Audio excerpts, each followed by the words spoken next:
Welcome back, Somali language class. We will be continue learning grammar. Here I have sentences, and after this lesson, I hope that you will be able to say your own words in Somali complete sentences. Aniga, this is a present tense. فعل حل joogta, something that happens every day.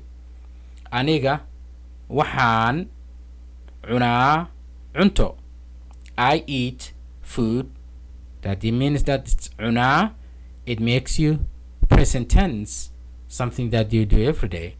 Aniga waxaan cabaa caano. I drink milk.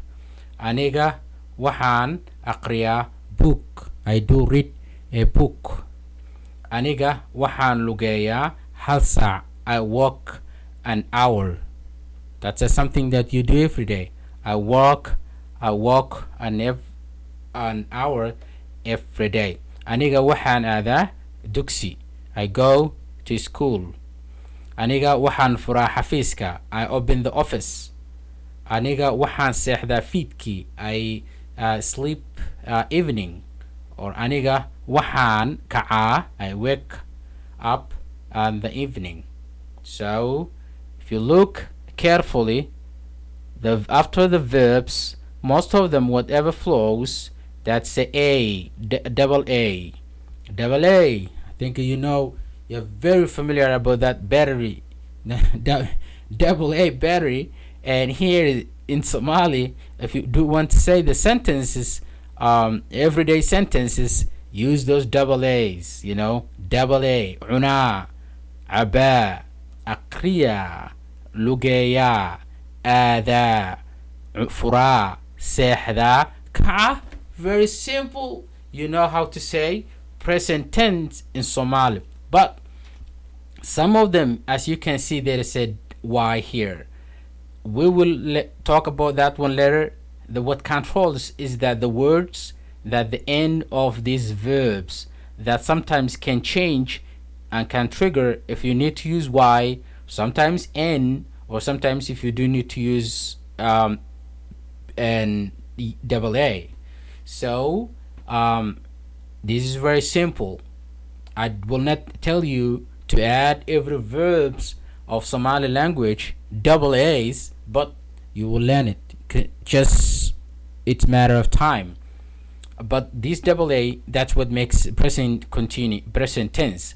Cunaa, aniga waxaan cunaa, aniga waxaan cabaa, aniga waxaan aqriyaa, aniga waxaan lugeeyaa, aniga waxaan aadaa, aniga waxaan furaa, aniga waxaan seexdaa, aniga waxaan kacaa. All those are present tense. This is the nouns. Cunto, caano, book, hal saac, dugsi, xafiis, fiidka are nouns. So I will put it here, the subject or the pronouns. Here is the verbs. Here are the nouns. Let's go to the next one and see how present continuous also works. Okay, here you see, very simple. There is only sometimes there is a Y in between. They added a Y, and those double A's that we did talk about early. Cunaya, aniga waxaan cunayaa cunto. I am eating food.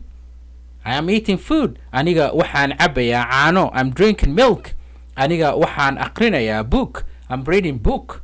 Anigu waxaan lugaynayaa hal saac. Aniga waxaan lugaynayaa hal saac. I'm walking an hour now. Aniga waxaan aadayaa dugsiga. I'm going to school right now. Aniga waxaan shaqaynayaa hal saac. But if you want to say aniga waxaan ka shaqeeyaa xafiiska, if you want to say I do work in an office, you will put a KA here. Waxaan ka shaqeeyaa xafiiska. You will put a KA here if you do want to show the articles. We learn about it. Like this KA, you will use KA here. That means the office. Now it's only office. Hafiz means office. All right. aniga waxaan seexanayaa fiidka. Okay, I'm sleeping early in the evening. Aniga waxaan kacayaa in the evening, fiidka, evening. So let's back here. This is the verbs. Cun, aqri, look, aad, lugay, shaqo, seexo, kacay. You know what I'm saying? So most of them it will go aya.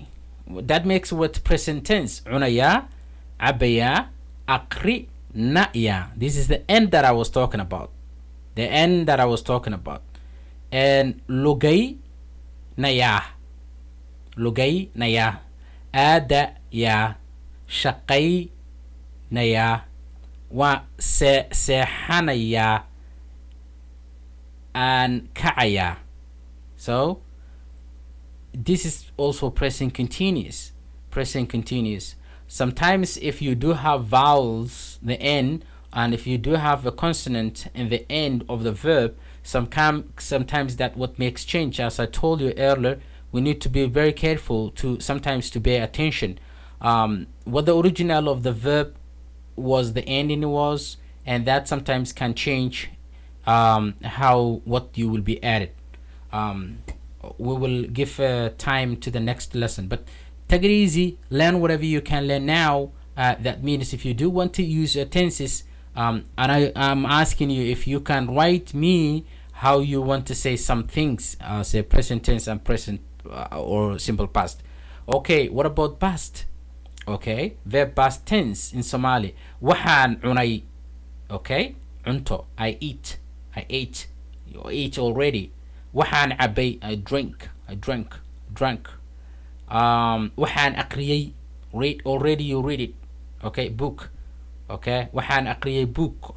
Okay, waxaan lugeeyay hal saac. I walked. Already did it. Waxaan aaday. Went. Let's say aaday. I think this will be went. Okay, went. I went to school. Okay, waxaan aaday iskuulka. Okay, waxaan furay xafiiska. Waxaan seexday fiidka. Waxaan kacay fiidkii. Okay, fiidkii. If you do want to say in a past also the evening, you will say those the evening. I wake up in the evening. This will make fiidkii. That also will make in the past. All right. Waxaan seexdaa fiidka. You're right. If you do sleep in the evening, but if you're saying that I wake up in the evening, that evening it will change also ki. That means fiidki. Waxaan kacay fiidki. All right. So here is some more sentences. Okay, maalin kasta. What do you do every day? Arday miyaa tahay? Are you a student? Ha, waxaan ahay arday. Waxaan ahay. This is what we're learning. Waxaan ahay arday. Yes, I'm a student. Dugsi ma aadaa? Do you go to school? Ha, dugsiga ayaan aadaa maalin kasta. Yes, I go to school every day. Cunto ma cuntaa? Do you eat a food? Ha, maalin kasta cunto ayaan cunaa. Yes, I eat a food every day. That will be the end of our lesson today. Go back, ask me questions, and also the next lesson we will learn about food, since that the food is the ending. I will tell you what kind of food that Somali people they like it. Thank you very much. Until then.